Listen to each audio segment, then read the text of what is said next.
Nobody called it a secret while he was alive. That was the point. Jimmy Cliff spent 81 years carrying something inside him that the world never fully understood. A question so deep, so personal, so relentlessly pursued that it shaped every decision he made. From the moment he walked out of a village in Jamaica with nothing in his hands, to the morning his wife sat beside him in a hospital room and watched him take his last breath. He died on November 24, 2025. Pneumonia, following a seizure. He was 81 years old. And when the tributes started pouring in from every corner of the world, from the Jamaican Prime Minister, from musicians who had spent their careers in his shadow, from fans who had never met him but felt they knew him, something became clear that had never been said clearly enough while he was still here. Jimmy Cliff spent his entire life searching for something, and the thing he was searching for was not fame, it was not money, it was not recognition, though he deserved more of it than he ever received. He was searching for truth.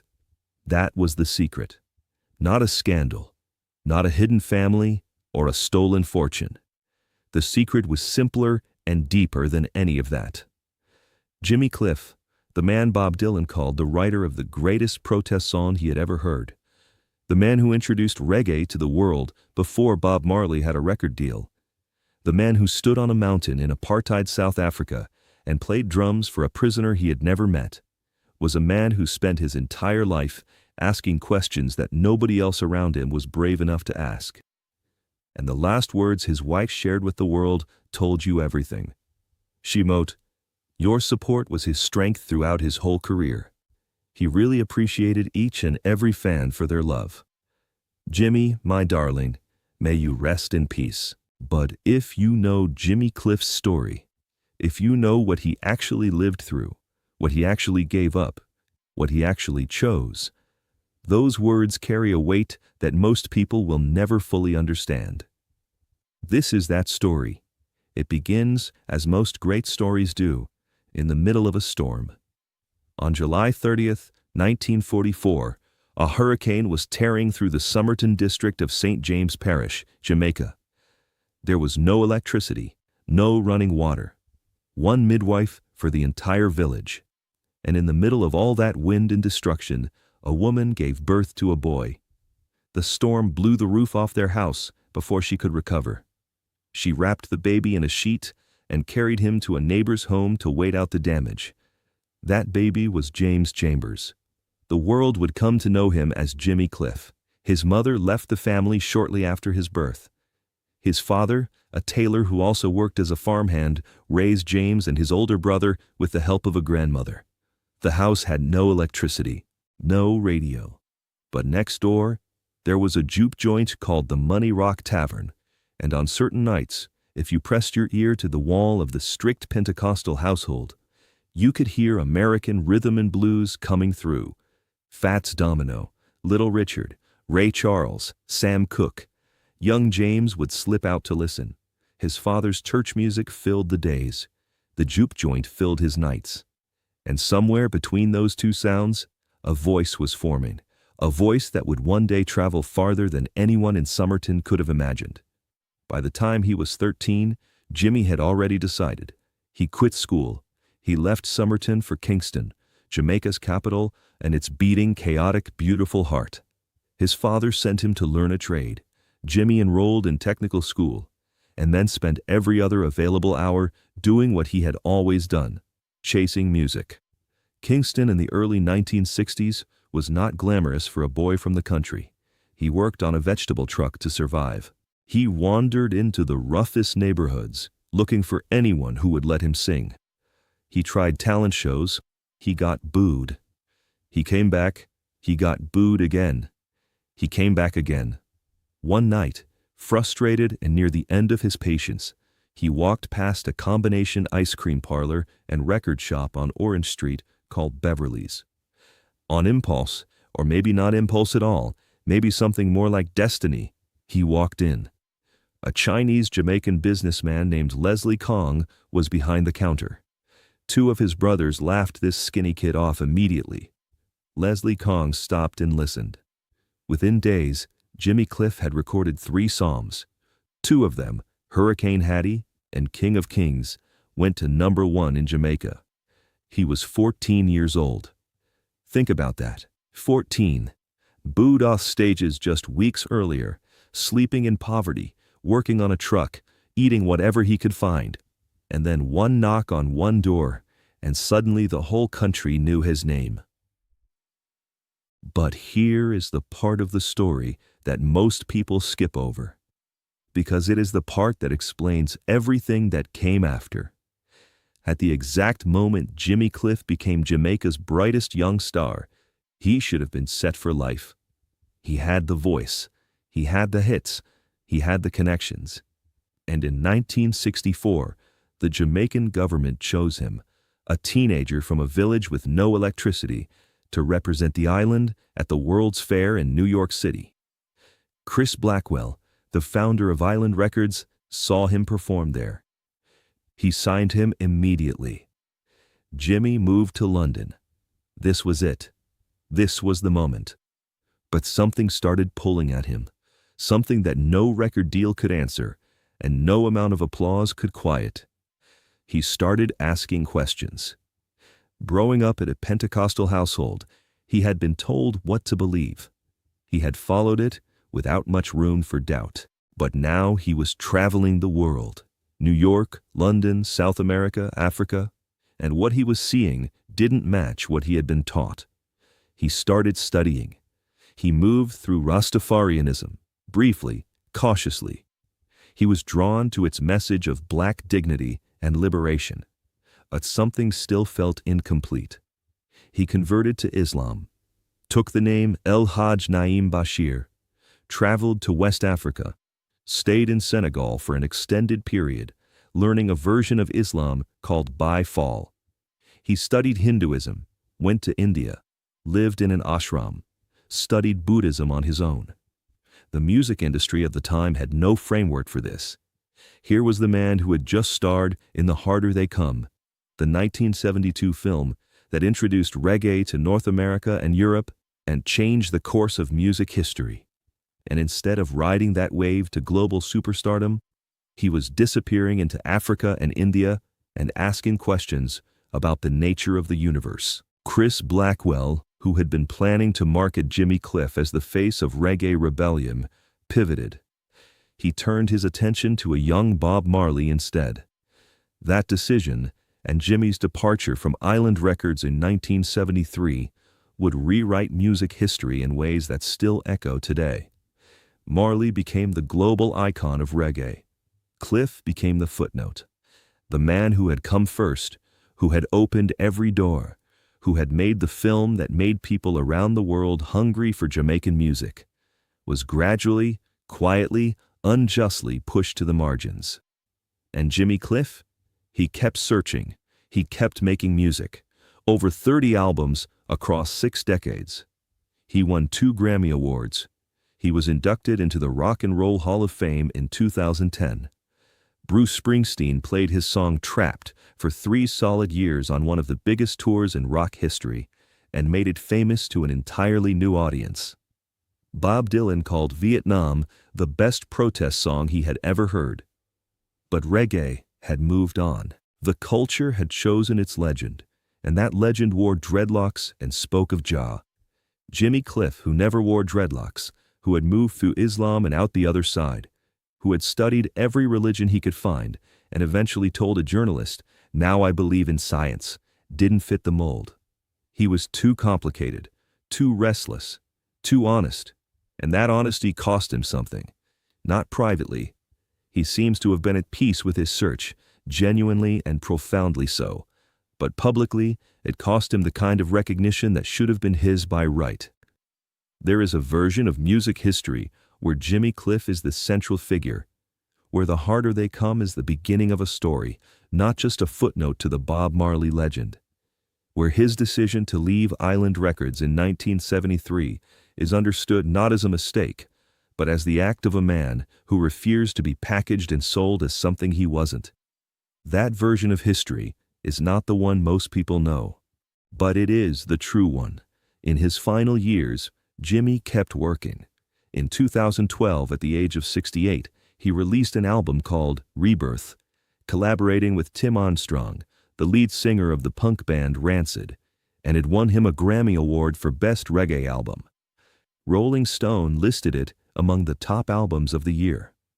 Critics who had been ignoring him for decades suddenly remembered that Jimmy Cliff was still here, still vital, still pushing forward.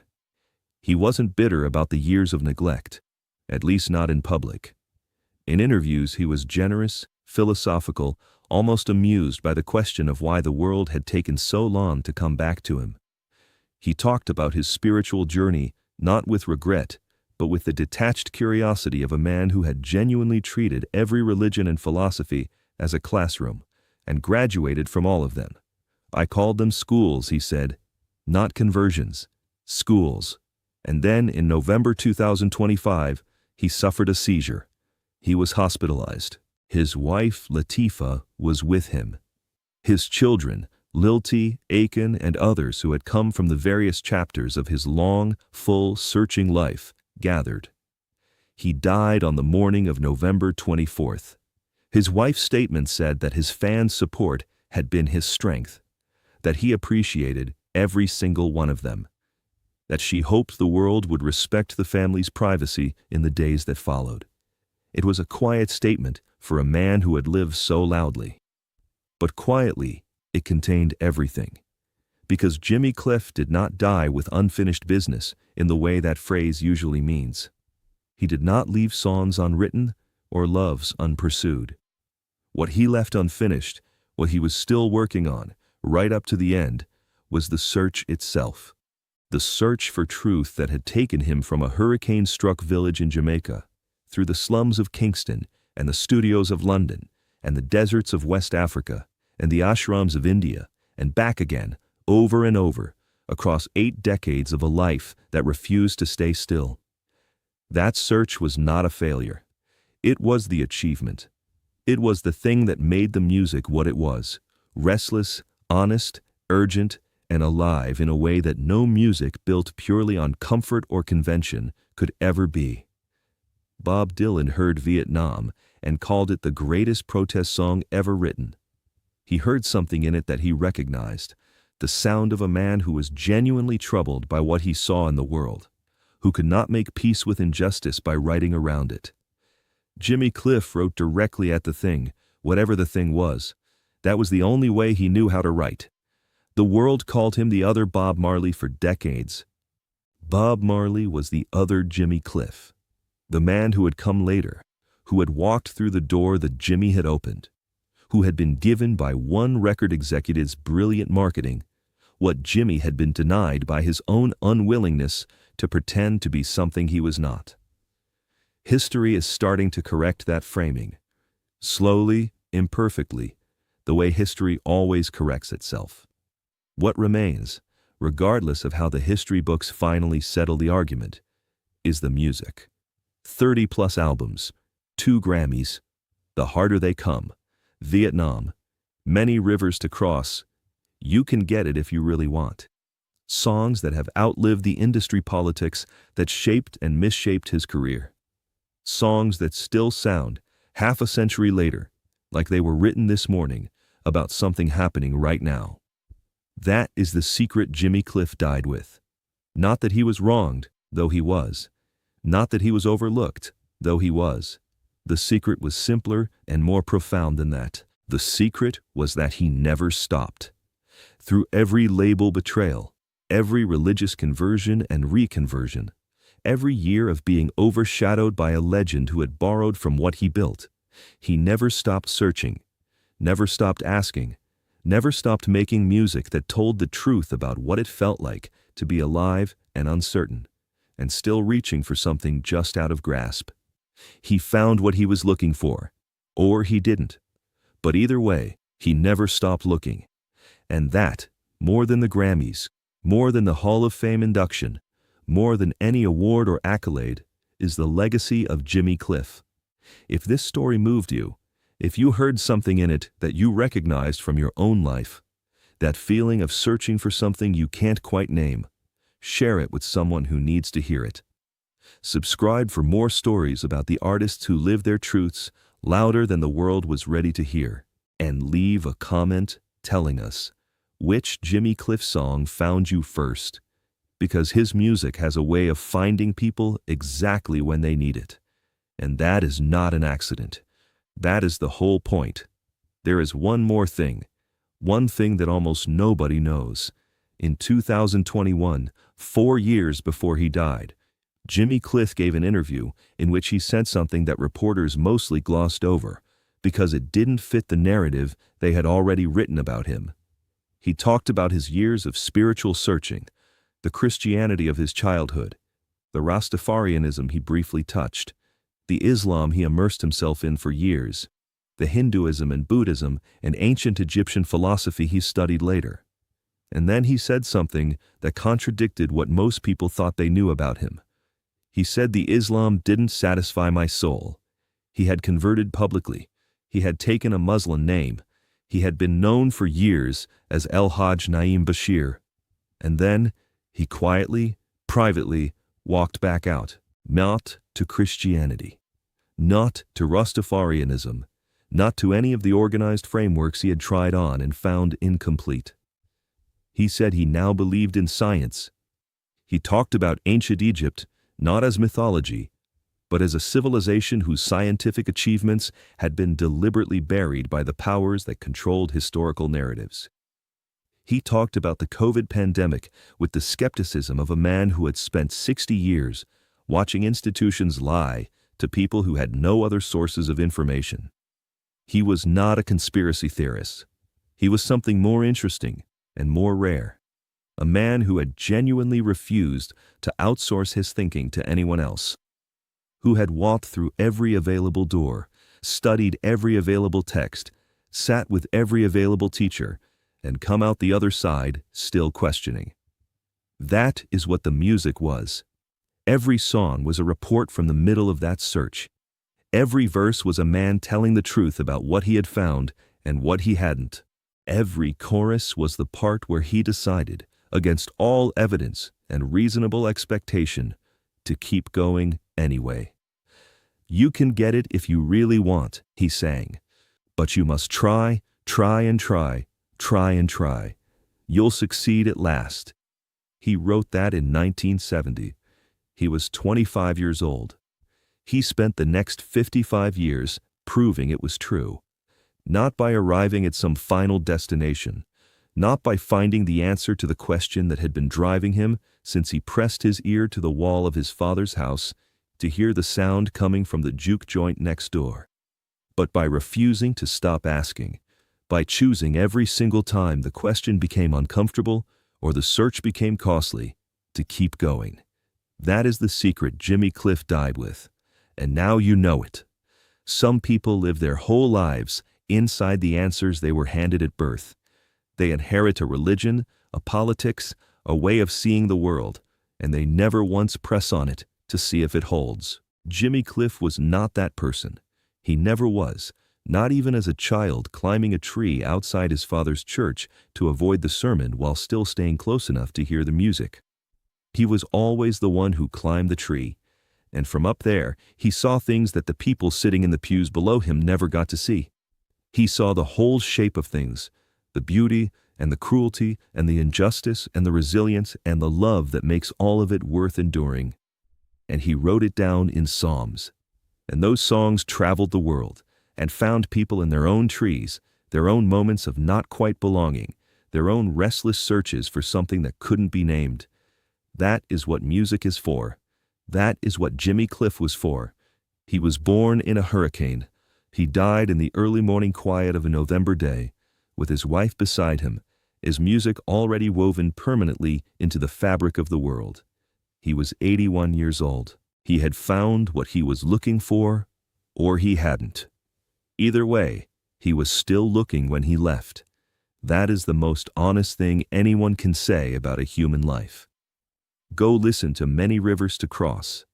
Listen to it the way you listen to something when you know the person who made it is gone, and you're hearing it for the first time as a legacy rather than just a song. Listen to what he's actually saying. Feel where it comes from. That village, that hurricane, that boy pressing his ear to the wall, that young man who knocked on a door in Kingston, with nothing in his hands except the certainty that he had something worth giving. He did. He really did. Rest easy, Jimmy. The world got it. Maybe too late, but it got it. Subscribe for more stories about the artists who changed history, not just with their music, but with every restless, searching, refusing to be quiet choice they made along the way. And if this story moved you, if it reminded you of your own search for something you still can't quite name, share it with someone who needs to hear that searching is not weakness. Searching is the most human thing there is. Jimmy Cliff knew that from the beginning. He proved it every single day until the very last one. That is the whole truth of Jimmy Cliff. That is the secret he carried and the gift he left. And now, finally, the world knows what it had all along. He was the real thing from the very first day, and he remains the real thing until the very last morning.